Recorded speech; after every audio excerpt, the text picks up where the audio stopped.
All right, episode 11, the top 11 of 2011, and my mini reviews for Renfield and Spoonful of Sugar. One thing I forgot to do in my last video was give some honorable mentions for 2010, so I'll make sure to do that for 2011 at least at the end of this video. So, first things first, let's go over a few horror movie news topics, upcoming horror movies that have been announced, or in this case, not a horror movie, but a Tarantino movie that was announced. Tarantino has always said that he's only going to direct 10 movies. He does not count Kill Bill 2, 1 and 2 as two movies. He counts that as one. He said that his 10th and final movie is going to be called The Movie Critic. Don't know what it's about, but that's what it's going to be called. So that's all we know so far. But every movie he does is amazing. Like, I just actually marathoned all the movies that I own from him, and fuck, they're amazing. Like Inglorious Bastards and Django Unchained are both like 10 out of 10. So those are my two favorites from Tarantino. And when this 10th movie comes out, maybe I'll do like a Tarantino ranking. But yeah, spoiler, that's my favorite's Inglorious Bastards. When I was a kid, Kill Bill was my favorite, but Inglorious Bastards, it's just amazing. So yeah, next topic is Chuck Russell, director of Dream Warriors, and the Blob remake is apparently doing another remake, The Witchboard, or just Witchboard, from 1986, I want to say. Um, or is that? No, that's Witch Trap. Witch Trap and Witchboard. Those two movies, I get kind of confused. Witchboard's the good one, right? Not Witch Trap. Witch Trap is not good. Witchboard is the good one. Um, yeah, so that's getting a remake apparently from Chuck Russell. What's the last movie he's directed? I haven't seen anything from him in a while, but I love the Blob remake. A lot of people love Dream Warriors. I don't love it. It's good. I don't love it. I'm not a big Freddy guy, but it's one of the better movies in that franchise.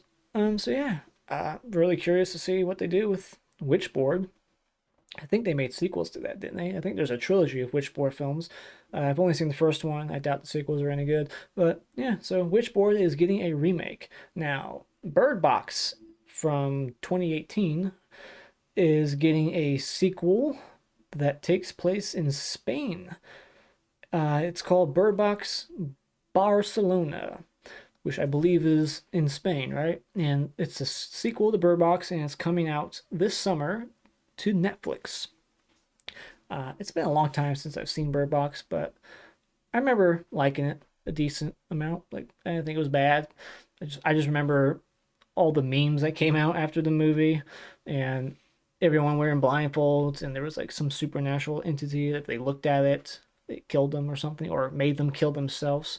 So I'm not sure what they're gonna do different with this one. It sounds like it's just the same movie in a different location. So Bird Box Barcelona. Now, let's get into the mini reviews. Let's start with the lesser known movie called A Spoonful of Sugar, a Shudder original. So, this movie is listed as 2022, but it got a wide release in March. And this movie is directed by Mercedes Bryce Morgan. And this movie is about Millicent. Millicent, working on her thesis about children with severe allergies, is hired to babysit little Johnny, a sickly mute child who suffers from every allergy under the sun. As she discovers Johnny's dark family secrets, things begin to become unhinged. So, it's been a few months since I watched this movie, so I'm going to have to read my notes to tell you about it. It's a unique killer babysitter LSD driven story. Lots of drug use in this, with some cool hallucinations and visuals. Lots of trippy visuals in here, and some solid camera work, and a great lead actress I really liked. What's her name? Morgan Saylor, who plays Millicent. And also, what else? Let me skim through my notes. There's quite a bit of sex, choking, roadhead, and jerking off into a sink. I've been seeing that a lot in movies lately. Like, way more than usual. I don't know what it is, but it seems like every movie I watch now, someone's like jerking off into a sink. So yeah, that's in this movie. Lots of sex, lots of drugs, but not a lot of horror. If you like the horror part of the stories, like the later half of the film, like the third act is where the horror kicks in.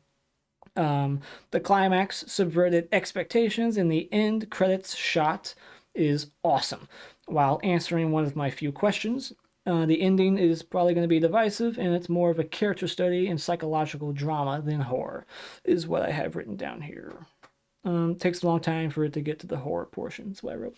So yeah, don't expect a lot of scary jump scares, gore, anything like that. This is much more psychological, chick using drugs, and more of a character study, more drama, and then it builds to the horror in the last portion of the film. But I enjoy the ride. It's not the best movie, but I don't think it's deserving of the low rating it has. Letterboxd, it's a 2.7 average. It's kind of low, so it should be more in the threes. So I gave it a 7 out of 10. I enjoyed it, so probably won't be making my top 10 at the end of the year, but it's enjoyable. I liked it. It's a little unique, you know. So Spoonful of Sugar, 7 out of 10. Next movie came to the theaters, and that's Renfield. This is a vampire horror comedy starring Nicolas Cage and Nicholas. We got two Nicks in this, right? I think his name is Nick Holt or Nicholas Holt. Yeah, Nicholas Holt, if I'm saying that correctly. He was in The Menu from last year, and he was in Mad Max, Fury Road. He's been in a few X-Men movies. He was in Deadpool 2, and he was in another great horror-ish comedy that is underseen and you should definitely check out if you love American Psycho. This is like British Psycho, and it's called Kill Your Friends. And he's the star of it, and he's fantastic in that. So I highly recommend Kill Your Friends from 2016. I don't recommend you kill your friends, but you should definitely watch Kill Your Friends. So Renfield, directed by Chris McKay. This is not a horror movie director. He did the Lego Batman movie. He did the Tomorrow War, and he did a Robot Chicken episode. So this guy does comedy, and that's what this is. This is the comedy horror movie. But this guy is known for doing other comedy films and children comedies, the Lego film. But this movie was a blast. I'll just say that.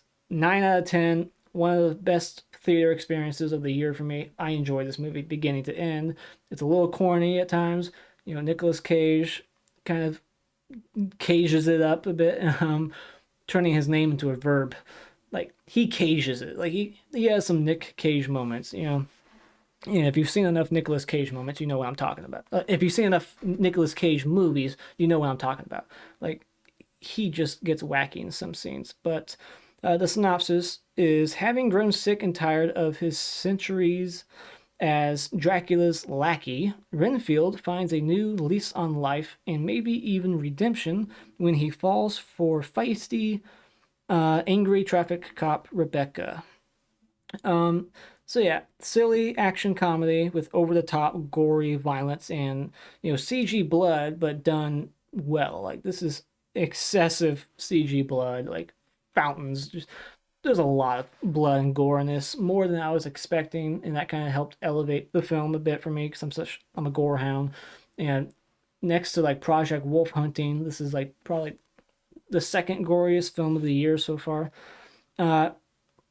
So Nicolas Cage is great as Dracula, and I love the makeup on him. He has like a couple of different stages of Dracula in this, like very old, decrepit, like rotting Dracula, and then when he feeds, he kind of becomes younger looking again. And but the makeup on him was pretty nasty looking, awesome. And Nick Holt, who plays Renfield, is fantastic also. And while I wasn't so sure about the cop character at first, I liked her by the end. I just thought her quirkiness and weirdness, like she was a little too much at first, but then I warmed up to her by the end. She says "fuck you, Kyle" a lot. I have that written down here. And it's well shot, looks good. The makeup on Dracula, already talked about it, pretty good. When he's rotting, very decrepit looking.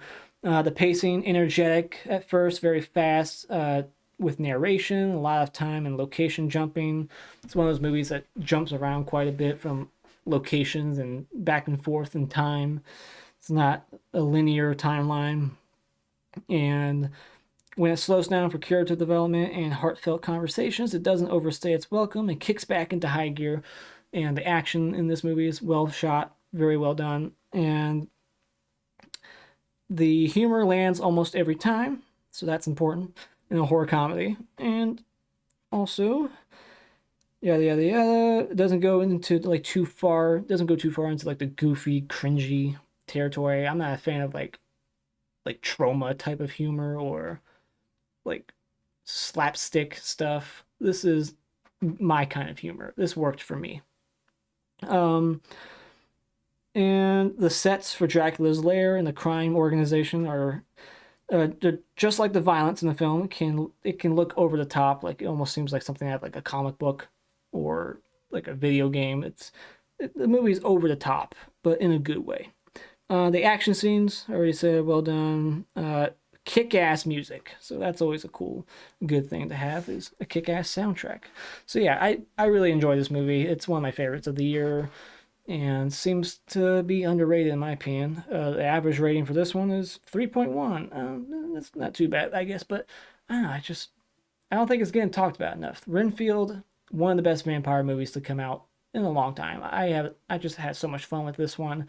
This is my kind of vampire movie. When it comes to vampire movies and zombie movies, I tend to gravitate more towards the humorous ones, not the serious ones. I like some of them are good, but I like the goofy comedic ones more often than not when it comes to vampires and zombies for some reason. That's just how I feel. I would much rather watch Renfield than like Nosferatu or Bram Stoker's Dracula from like the 90s that everyone praises. That movie has a ridiculously high rating.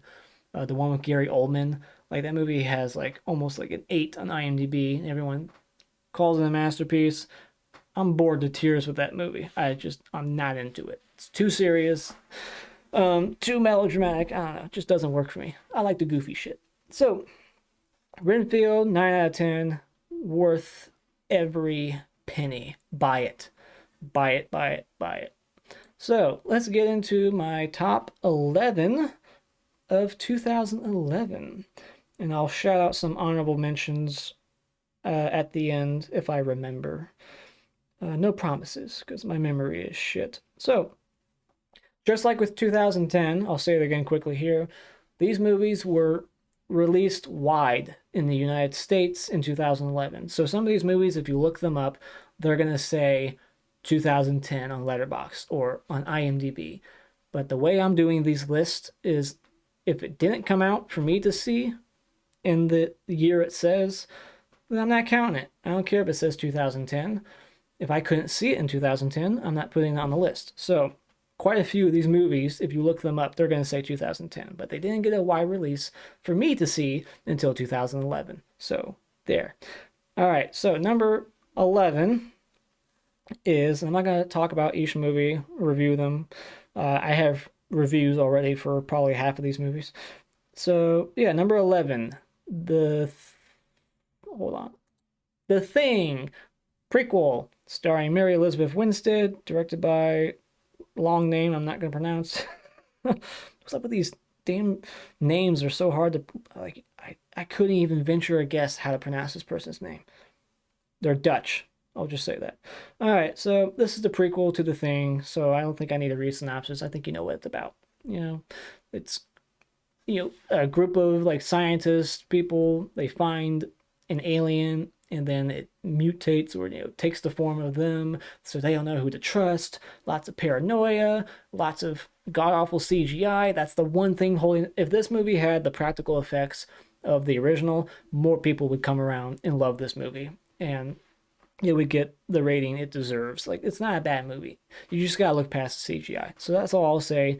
Bad CGI, but outside of that, good movie. Pays attention to detail, the sets. It fits in with the continuity of John Carpenter's masterpiece.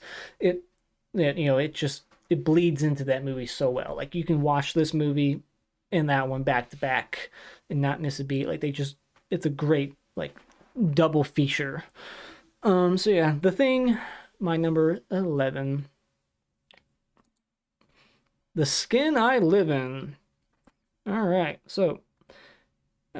this one's by director Pedro Almodovar, another foreign director. This is a Spanish film from Spain, and it's got Antonio Banderas. So this one is about a brilliant plastic surgeon who creates a synthetic skin that withstands any kind of damage. His guinea pig, a mysterious and volatile woman who holds the key to his obsession. That's all it says. But what it gets down to is this is basically like a kind of rape revenge movie. And that's all I'll say. Because that's all I can say. It's been a while since I watched this movie. I don't have notes written down for it. So that's all I can say is that it's a sort of rape revenge movie that goes into some crazy places. There's some revelations that I did not see coming. It's unique. I really enjoy this movie. So The Skin I Live In is my number 10. Number 9 is Scream 4. My favorite overall of the Scream franchise. I like it more than 1. I just think this one did everything that 1 did better. And I have a review for this movie, so you can check that out if you want to hear more of my thoughts on this film. So yeah, that's all I'll say about it. You know what it's about. I don't need to talk about it. So next up, Attack the Block, sci-fi alien film, action comedy from the UK by Joe Cornish. And supposedly there's a sequel in the works. I talked about it in a previous episode. So, a teen gang in a grim South London housing estate must team up with the other residents to protect their neighborhood from a terrifying alien invasion. One thing that stood out about this movie is the look of the aliens. That's probably going to be divisive because they're like CGI and they're like black fur balls with blue glowing mouths. I wasn't too crazy about the look of them, but another thing that stood out about this movie was the soundtrack. It's one of those movies that has like a continuous soundtrack, like song after song, and the score of the film like just keeps going. There's hardly any period in the film where there's no music. It's just constant song, song, song. So that can kind of get annoying to some people if you don't like the kind of music that's playing.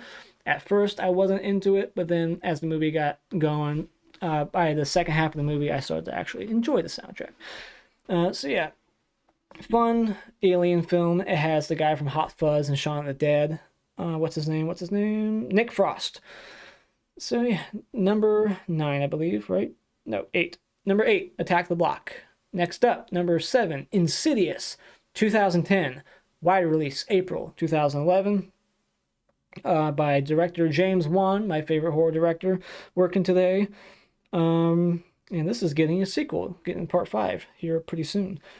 So, a family discovers that dark spirits have invaded their home after the son inexplicably falls into an endless sleep. When they reach out to a professional for help, they learn things are a lot more personal than they thought. Dun dun dun. This is my favorite in the Insidious franchise.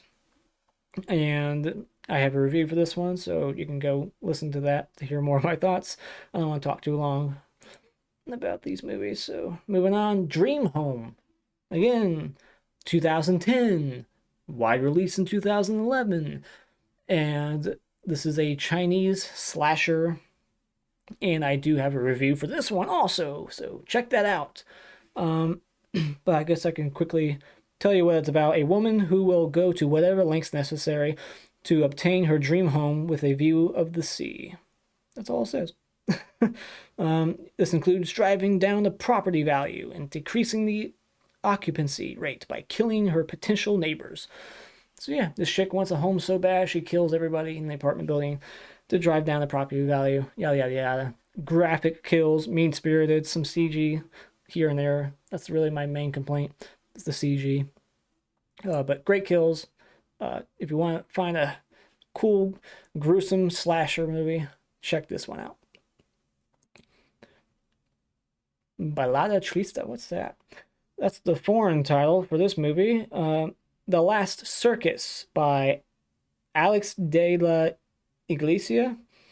He directed The Day of the Beast and The Bar. Those two I've seen. Both good movies. And this one was wild. This is a wild movie. Again, 2010, wide release 2011. A trapeze artist must decide between her lust for Sergio, the happy clown, or her affection for Javier, the sad clown, both of whom are deeply disturbed. That's all it says. But there's a lot more to it than that. There's a lot more craziness that happens in this movie. It's wild. And it's that's all I can say. It's fucking nuts. I almost gave this movie like a 9 out of 10. Or did I give it a 9 out of 10? What's my rating for this? I did give it a 9 out of 10. I almost gave it a 10 out of 10. I gave it a 9 out of 10. Every movie before this is an 8 out of 10. By the way, except for The Thing. That was a 7 out of 10. And then 8 out of 10. And this is a 9 out of 10. So this is my first 9 out of 10. This got a wide release in August of 2011. And check it out. It's on Hulu right now. Hopefully still. It was when I watched it a month or so ago. I'm getting uncomfortable. Let me readjust myself. All right, so that was number 5. Number 4 is Julia's Eyes. This is another foreign film. That seems to be the trend for 2011. More to come. All right, so again, 2010. How many of these are even released? So many of these are quote unquote 2010, but got a wide release in 2011. This is another one by director Guillermo Morales. Let's see what they directed. Have I seen anything? No. I haven't seen anything else that they directed. Never heard of them. All right, so this is the story of a woman who is slowly losing her sight whilst trying to investigate the mysterious death of her twin sister. And the suspense in this movie is amazing. The tension, it says right there on the poster, masterclass in tension, and it's not lying. And Guillermo del Toro presents, so he produced this movie, and yeah, it's just what a blast. 9 out of 10, hidden gem. Never heard of this movie before. I'm so glad I found it. It was on Tubi. A lot of movies are on Tubi. Check out Julia's Eyes, and if you don't have Tubi, get Tubi. It's free. You can watch all kinds of movies on there. They got a big library of hidden gems like this movie, Julia's Eyes. Number 3, was it? Or 4? 4. Number 4, Julia's Eyes. Number 3, Tucker and Dale versus Evil. Again, 2010. Wide release, September 2011. Horror comedy. I do have a review for this one. Seen it quite a few times. It's damn near flawless. My only nitpick with it is the third act. Wasn't crazy about where it went. Felt it could have been better. I just think the first hour is so much better. The comedy, it's just comedy gold. Love Tucker and Dale in this. The gore.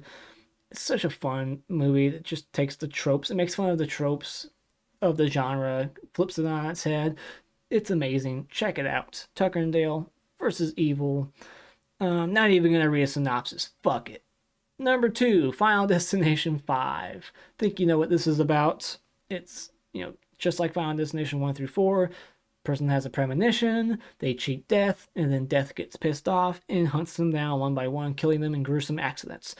This is my second favorite in the franchise. It's just so much fun. I saw this in the theaters, and I got a 50-minute review of this movie on my channel, so I don't need to talk any further about it. I talked plenty on it. Yeah, interesting fact. Not interesting, but fact about this movie is that it is the last movie I ever saw in 3D and will ever see in 3D.